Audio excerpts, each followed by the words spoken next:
एक गांव है आंध्र प्रदेश में, उस गांव में 1400 एकड़ ज़मीन थी। 1400 एकड़ ज़मीन में से 1386 एकड़ ज़मीन सिर्फ एक रेड्डी फैमिली के पास था। इसका मतलब जो है राजशाही व्यवस्था 1953 में चल रही थी और उसमें कोई आमूलचूल परिवर्तन नहीं हुआ जिस गति से बाबा साहब अम्बेडकर चाह रहे थे। वो कहते हैं कि मैं पहला व्यक्ति हूँगा जो इसमें आग लगा दूंगा अगर मेरा नाम लिया जाए। क्योंकि इसको मेरी मर्जी का नहीं है और ये किसी के लिए भी उपयोगी नहीं है। तो ये बात है मेरे दोस्तों। अगर इस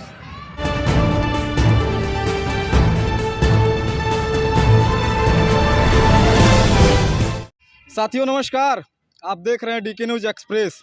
अभी हमारी मौजूदगी है गोरखपुर के मुंशी प्रेमचंद पार्क में और यहाँ चार किताबों का जो है लोकार्पण समारोह संपन्न हुआ और यहाँ पर तमाम दूर दराज से लोग आए हुए थे और तमाम बुद्धिजीवी लोग भी आए हैं।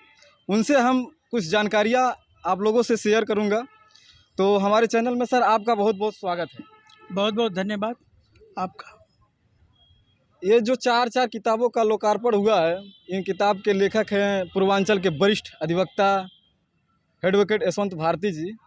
इन्होंने किताब के फ्रंट पेज पर मेरे मर्जी का नहीं है, इस संविधान को जो जलाने का मौका मिले तो पहला व्यक्ति हूँगा जो संविधान जलाना चाहता हूँ। ये बातें जो है उस किताब में लिखी गई है। ये बातें कौन कह रहा है? डॉक्टर अंबेडकर, जो संविधान को बनाए हैं और सारा देश दुनिया जानता है कि संविधान को बनाने वाला डॉक्टर भीमराव अंबेडकर ही हैं। इस पर आपकी क्या राय है सर? देखिए,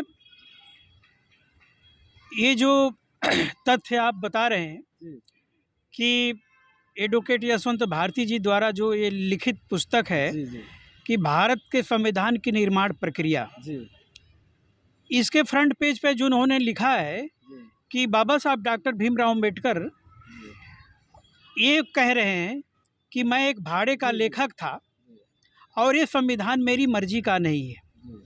ये तथ्य वास्तविक है और डॉक्टर अंबेडकर ने इस बात को 2 सितंबर 1953 को, जब राज्यसभा में वो कांग्रेस की तरफ से राज्यसभा में प्रतिनिधित्व कर रहे थे देश के शोषित पीड़ित वंचितों का, तो उस दौरान जो है आंध्र प्रदेश को नया प्रदेश का दर्जा देने के लिए बहस चल रहा था। एक नए प्रदेश के गठन की बहस चल रही थी। उस पर बाबा साहब अम्बेडकर ने हालांकि पहले एतराज़ जताया कि ये जो छोटे छोटे राज्य आप क्यों बनाना चाहते हैं, जब इतनी सारी रियासतें भारत में थीं राजवाड़ों की, तो भारत को विकास के पथ पर ले जाने के लिए तो इसको भारत संघ बनाया गया, तमाम सारी रियासतों को एक किया गया, जिसके नाते जो है सरदार वल्लभ भाई पटेल को एक लौह पुरुष का जो उनको एक संज्ञा दी गई थी, इसी के नाते कि और अनेकता में एकता का काम करने के लिए उन्हें जाना जाता है। और उन्होंने लौह आयरन डिसीजन मेकिंग मैन कहा जाता है, क्योंकि उन्होंने जो ये डिसीजन लिया था सारे रियासतों को ख़त्म करने का कि भारत एक होगा तो विकास करेगा। बाबा साहब को जब ये बात बताया गया कि भाई ये आंध्र प्रदेश एक नया प्रदेश बनेगा, तो निश्चित रूप से भारत से वो अलग हो, भारत छोटा हो रहा है। जो संघ बना था, आप छोटे छोटे प्रदेश बना करके कौन सा विकास करना चाहते हैं, मैं ये जानना चाहता हूँ। ऐसा कहना बाबा साहब डॉक्टर भीमराव अंबेडकर का था। इसी बीच बाबा साहब अंबेडकर ने आंध्र प्रदेश के एक गांव की ज़मीनों का ब्यौरा मंगवा लिया था अपने कार्यकर्ताओं के द्वारा। और जब संविधान सभा में बहस हो रही थी, राज्यसभा में बहस हो रही थी कि जो है देश जो बना था, ये संविधान सिर्फ संक्रमण काल के लिए 5 साल के लिए रखा गया था कि 1947 में देश आज़ाद हुआ और उसी समय एक अंतरिम सरकार का गठन किया गया। वो सरकार, अंतरिम सरकार का कार्यकाल 5 साल 1953 में 52 में पूरा होता, 1947 से शुरू होकर 52 में। तो बाबा साहब को ये आश्वस्त किया गया था, और भी जो सदस्य थे संविधान सभा में, उनको कहा गया था कि हमें अभी हमारी प्राथमिकता ये है कि इस संविधान पर आप लोग हस्ताक्षर करिए जो फाइनल रूप से आपके सामने प्रस्तुत किया गया है, ताकि अंग्रेज हमारा देश छोड़ करके जाएं हैं और हम आज़ाद हो जाएं। और उसके बाद जब एडल्ट फ्रेंचाइज, एडल्ट सफरेज, मैं वयस्क मताधिकार के माध्यम से जो सरकार 1952 में चुन करके आएगी, वो तय करेगा कि इस संविधान को जो है रीड्राफ्ट करना चाहिए कि इसको अल्टर करना चाहिए, अर्थात इसमें बदलाव करना चाहिए, कुछ चेंजेस करने चाहिए। ये बात जो है सारे सदस्यों को आश्वस्त किए थे उस तत्कालीन प्रधानमंत्री पंडित जवाहरलाल नेहरू ने। दोस्तों, 5 साल बीत जाने के बाद जब व्यवस्थाओं में परिवर्तन नहीं हो रहा था, देश के शोषित, पीड़ित, वंचित लोगों का विकास उस रेशियो में नहीं हो रहा था, उस गति से नहीं हो रहा था जिस तरह से अपेक्षा की जा रही थी बाबा साहब के द्वारा और तमाम जो शोषित, पीड़ित, वंचित लोगों का प्रतिनिधित्व कर रहे थे। तो बाबा साहब ने कहा कि एक ये पाखंड किया जा रहा है और हम लोगों को अंधेरे में रखा गया कि 5 साल में ये विकास हो जाएगा और न कोई इस देश में गरीब रहेगा, न कोई अमीर होगा, समाजवादी व्यवस्था हो जाएगी, सभी लोगों का रोटी, कपड़ा, मकान, शिक्षा, सुरक्षा, स्वास्थ्य जो है सुचारू रूप से चलेगा।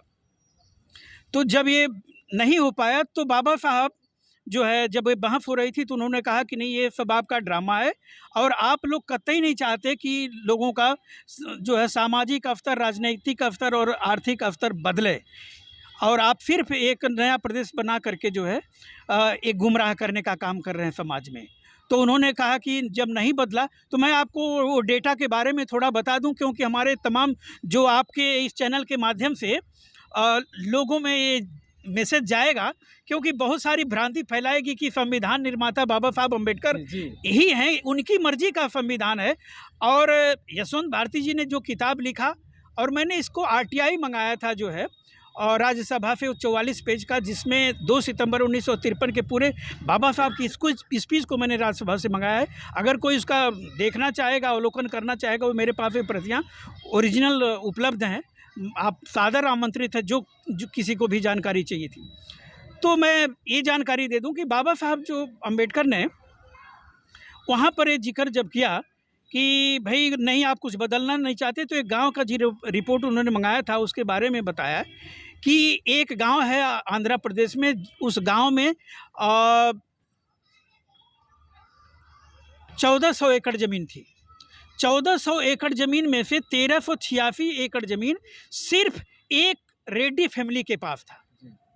इसका मतलब जो है राजशाही व्यवस्था 1953 में चल रही थी और उसमें कोई आमूलचूल परिवर्तन नहीं हुआ जिस गति से बाबा साहब अम्बेडकर चाह रहे थे। तो जब ये बात, और 14 एकड़ में पूरे गांव वाले थे, 1386 एकड़ सिर्फ एक व्यक्ति के पास और 14 एकड़ में पूरे गांव वाले। एक राजस्व विभाग का एक पोस्ट होता है जिसको वहाँ उनकी भाषा में मुल्की शब्द बोलते हैं, जैसे शायद यहाँ पटवारी या लेखपाल होता है, उसको, उस पर भी वही जो रेड्डी फैमिली है उस पर भी वही जो है पदासीन था, पोस्टिंग उसकी थी। उसके बाद उस गाँव में जो व्यापार चल रहा था उस पर भी रेड्डी फैमिली का ही जो है आधिपत्य था, उस पर भी उसका कब्जा था। तो बाबा साहब ने कहा कि ये देखो, मैंने रिपोर्ट मंगाया है, आप अगर बदलना चाहे होते तो आज ये राजतंत्र जारी है, एक ही आदमी के पास सारी धन संपदा एकत्रित है, और संविधान में तो ये लिखा था कि राज्य कोशिश करेगा, आर्टिकल 46-47 में, कि राज्य कोशिश करेगा कि धन संपत्ति का एकत्रीकरण न हो, इकट्ठा न हो, और इसका जो है विकेंद्रीकरण किया जाएगा, ताकि जो है इससे सारे समाज के हर वर्ग को रोटी, कपड़ा, मकान, शिक्षा, सुरक्षा और स्वास्थ्य जो है मिल पाए। तो ऐसा तो कुछ आपने किया नहीं। तो उसमें से कुछ लोगों ने ये कहा, बाबा साहब को कमेंट किया कि संविधान निर्माता तो आप ही थे, जैसा लोग बताते हैं, तो ये तो सब आपका कारनामा है। आपने अगर अच्छा संविधान बनाया होता तो शायद ये 5 साल में विकास हो गया होता जनता का, आप ही ने ऐसा गलती किया। तब बाबा साहब ने विरोध जताया और कहा अगर मेरा नाम लिया जाएगा तो, जैसा बाबा साहब का इंग्लिश में वो जो है रिप्लाई है कि my friends used to tell me that I am the maker of the constitution. My answer is that I was a hack, what I was asked to do I did much against my will. इसका हिंदी रूपांतरण हुआ कि बाबा साहब के मिलने वाले यार दोस्त वो ये कहा करते थे कि वो संविधान निर्माता तो आप ही हैं। तो बाबा साहब कहते हैं कि जैसा मेरे को ऐसा कहा जाता है, तो मैं आप लोगों को बता देना चाहता हूँ कि मैं एक भाड़े का लेखक था। HACK, हैक मीन्स आप जाके डिक्शनरी में ढूंढेंगे, गूगल पर सर्च करेंगे, हैक मीन्स होता है भाड़े का लेखक। तो वो कह रहे हैं कि मैं एक भाड़े का लेखक था, और भाड़े का लेखक क्या करेगा, वो मालिक तो हुआ नहीं, हित नहीं सध रहा है, उनकी गरीबी का उन्मूलन नहीं हो रहा, उनके शोषण उत्पीड़न और दमन का कुछ समाधान नहीं हो रहा, तो उसका जिम्मेदार आप हैं, क्योंकि आपने संविधान लिखा। तब बाबा गुस्से में आकर के कहते हैं कि अगर मेरा नाम लिया जाएगा कि संविधान मैंने बनाया है, तो वो कहते हैं कि मैं पहला व्यक्ति होऊंगा जो इसमें आग लगा दूंगा अगर मेरा नाम लिया जाए। क्योंकि इसको मेरी मर्जी का नहीं है और ये किसी के लिए भी उपयोगी नहीं है। तो ये बात है मेरे दोस्तों। अगर और ऐसा इसलिए क्योंकि इस संविधान को हूबहू मैक्सिमम पोर्शन जो आप देखेंगे PCS के एग्ज़ाम में, 2015 का PCS एग्ज़ाम है, उसमें 105 नंबर एक क्वेश्चन आया था PCS के मेन एग्ज़ाम में।